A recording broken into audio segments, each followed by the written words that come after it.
Mga sangkay, mayroon pong lumabas na balita ngayon na may pinaplano daw pong masama, no, sa Kongreso.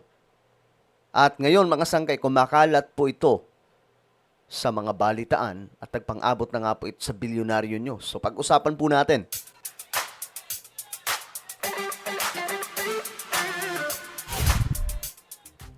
Yo guys, what's up? This is me. We are back dito sa ating YouTube channel. Kamusta po kayong lahat? Sa mga nanonood po sa Facebook at YouTube, shoutout po sa inyong lahat. Anyway, bago tayo magsimula, sa mga hindi pa po dyan nakakapag-subscribe sa ating YouTube channel, makikita nyo po yung subscribe button sa baba ng video na to. I-click nyo lamang po yung subscribe, i-click ang bell, at i-click nyo po yung all. Sa mga nanonood po sa Facebook, i-follow nyo po yung ating Facebook page. Alright, so eto na mga sangkay. Tingnan po natin. Ito yung masamang pinaplano daw ngayon mga sangkay. Hindi ko alam kung bakit sobrang natatakot po sila. Natatakot po sila na malaman ng publiko yung mga ebidensya laban kay VP Sara, yung witness laban kay VP Sara, kung wala pong kinakatakutan kung wala naman pong ebidensya, kung wala naman po talagang halaga yung mga sasabihin ni Madriaga. Kasi ang kinakatakot nila is yung next week, April 14. Napakadelikado daw po nito para kay VP Sara. Kaya ngayon, lahat po ginagawa nila, kagaya na lamang po ng nag-file po sila ng reklamo doon sa Supreme Court para patigilin ang planong paglalabas ng lahat ng mga ebidensya o ilan sa mga ebidensya at yung kung ano man nagsasabihin ni Madriaga. Kaso nga lang, pinayagan ng korte, 'di ba nakaraan, mayroon pong update tayo na pinayagan ng korte na itong si Madriaga ay magbigay ng kanyang mga salaysay. Kung totoo nga ba ito o hindi. So ngayon, since hindi po mapigil yan, ito ang next move daw. To oust Speaker D para mapahinto ang impeachment proceedings. So ito mga sangkay, malinaw na parang, teka lang, saan tayo dadalhin nito? Baka hindi kaya totoo? Mag-iisip po dito yung mga kababayan po natin. Ako, wala akong problema, ulitin ko, wala akong problema kay VP Sara. Ang gusto ko lang malaman po talaga kung ano talaga ang totoo. Kasi, pabor nga po ito kay VP Sara kasi may pagtatanggol niya, malilinis niya yung kanyang sarili. Pero sa pagkakataong ito, bakit parang diin na ayaw po nilang may malaman? Ngayon, ito daw ang plano.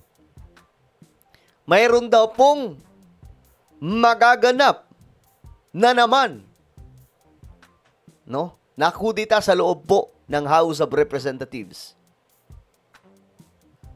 Para daw po patigilin mga sangkay ang impeachment proceedings. Kaya mga sangkay, habang naghahanda po ang justice mga sangkay to review, no? Itong subpoena, kasi yung mga ebidensya po mga sangkay, 'di ba? Ilalabas daw doon. Ilan sa mga ebidensya for confirmation na totoo yung mga sinasabing, kumbaga, kasalanan ni VP.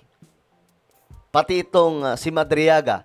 So doon pa lang, para wala nang masabi ang Supreme Court, bago umakyat doon po sa Senado, titingnan na. Which is good, kasi yun po ang naging problema last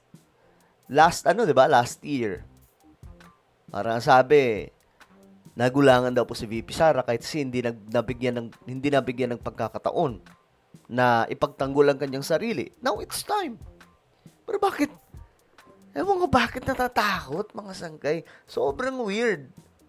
Di ba yung nagtataka?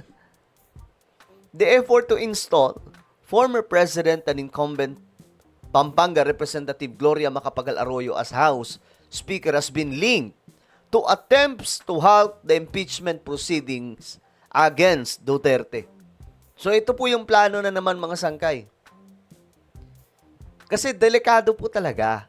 Kasi halimbawa, mapatunayan na mailabas po doon maisapubliko sa April 14 yung mga ilan pa lamang po ito sa mga ebidensya, pero mga mahahalaga na po ito. 'Di ba? Mga sangkay. At kung magsasalita po itong si Madriaga, tapos totoo lahat ng sinasabi at may pakitang ebidensya, guys, mabubulabog yung buong Pilipinas. So ito ngayon, crucial to. Ilang araw na lang mga sangkay. Ngayon po ay April 9. So mayroon na lamang po tayong 5 days na natitira para po makontra ito at hindi po mangyari. Kasi pag nangyari mga sangkay, yari talaga eh. Magkakabukay kayan. Dalawa lang to, pwedeng totoo, pwedeng hindi. Ako nga, sabi ko, kapag hindi totoo yung mga paratang kay VP Sara, babanatan ko kung sino yung mga bumanat kay VP Sara. Ganun lang.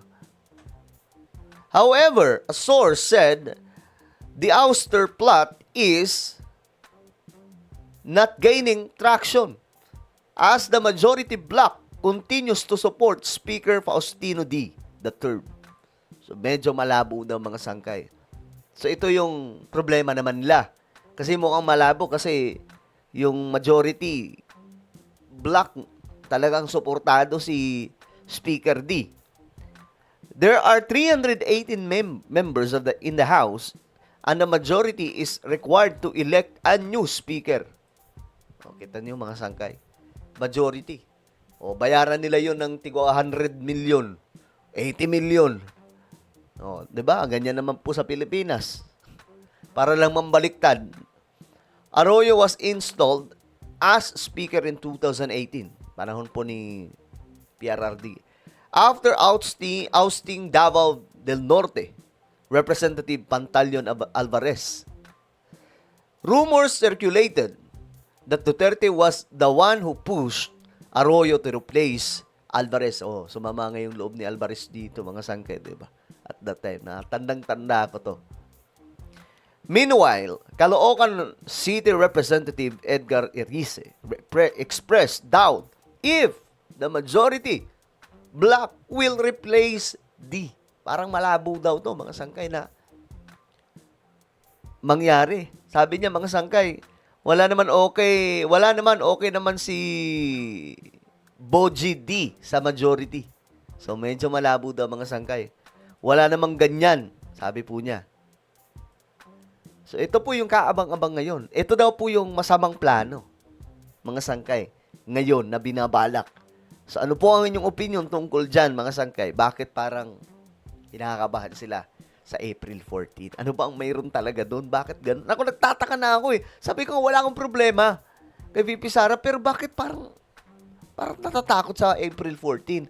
Anong mayroon? Diba?